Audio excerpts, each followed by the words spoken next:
ግማሽ ክፍለ ዘመን በላይ ከፈጀ ዝምታ በኋላ የሰው ልጅ ወደ ጥልቅ ህዋ ያደረገው ታሪካዊ ጉዞ ዛሬ ፍጻሜውን አግኝቷል። አስደናቂ ክስተት። ይህን ሳይንሳዊና ስነ ልቦናዊ ጉዞ በብዙዎች ዘንድ በጉጉት ብቻ ሳይሆን በስጋትና በጭንቀት ነበር የሚጠበቀው። የመንኮራኩር ጉዞ የነበረው ፍጥነት ከምድር ከባቢ አየር ጋዝ ጋር በሚፈጥሩት ሙቀት ችግር ገጥሞት በእሳት ይጋዩ ይሆን የሚለውም የብዙዎች ጥያቄ ነበር። የአርተመስ 2 ተልዕኮ አባላት የነበሩት አራቱ ጠፈርተኞች ግን ኦራየን የተሰኘችውን መንኮራኩር በመጠቀም በፓሲፊክ ውቅያኖስ ላይ በሰላም ሲያርፉ ዓለምን አስገርመዋል። ይህ ክስተት ተራ የጉዞ ማጠናቀቂያ ሳይሆን የሰው ልጅ በጨረቃ ላይ በቋሚነት ለመኖር የጀመረውን ታላቅ ህልም የመጀመሪያው ማረጋገጫ ተደርጎም ተወስዷል። ይህ ጉዞ የተጀመረው ከዛሬ 10 ቀናት በፊት ነበር። የናሳው ግዙፍ ኤስኤልኤስ ሮኬት አራቱን ጠፈርተኞች አሳፍሮ ከኬኔዲ ስፔስ ሴንተር ሲመነጠቅ ዓለም በአዲስ ተስፋ ተሞልታ ነበር። በውስጧም ሬድ ዊዝማን፣ ቪክቶር ግሎቨር፣ ክሪስቲና ኮክ እና ጄሬሚ ሃንሰን የተባሉ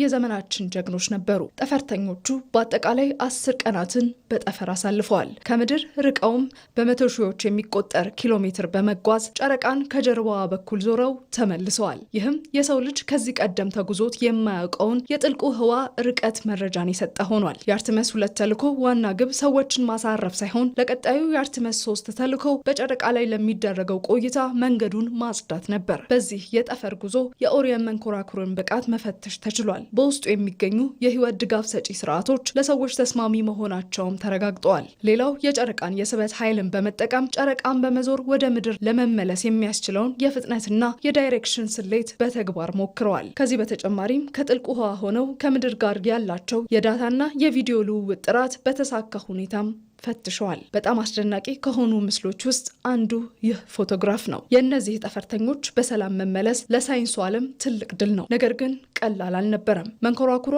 በሰዓት 40,000 ኪሎ ሜትር እየተምዘገዘገች ወደ መሬት ስትቃረብ የውጭኛው ክፍል እስከ 2700 ዲግሪ ሴልሺየስ የሚደርስ እሳት ለብሶ ነበር። የአየር መቋቋሙ የፈጠረው ሙቀት መንኮራኩሯን ወደ እሳት ኳስነት ቢቀይራትም ዘመናዊው የሙቀት መከላከያ ጋሻ ግን ጠፈርተኞቹን ከሞት ታድጓቸዋል። በመጨረሻም ሶስቱ ፓራሹቶች እንደ ተስፋ ሰንደቅ ዓላማ በሰማይ ላይ ተዘረጉ። ኦራየንም በፓሲፊክ ውቅያኖስ ላይ በሰላም አረፈች። ይህንን ተከትሎ የአሜሪካው ፕሬዝዳንት ዶናልድ ትራምፕ መግለጫ ሰጡ። ፕሬዝዳንቱ የጉዞውን ስኬት ከአሜሪካ ኩራት ጋርም አያይዘውታል። ትራምፕ ጠፈርተኞቹንም ጀግና ናቸው በማለት አሞካሽተዋል። የናሳ ባለስልጣናት በሂውስተን በሚገኘው ጆንሰን ስፔስ ሴንተር በሰጡት መግለጫ ዛሬ የሰው ልጅ አዲስ የታሪክ ምዕራፍን ጽፏል ብለዋል። ጠፈርተኞቹም በሰላም መመለሳቸው ናሳ ለሰው ልጅ እድገት ያለውን ቁርጠኝነት ያሳያል የሚል ሀሳባቸውን ሰንዝረዋል።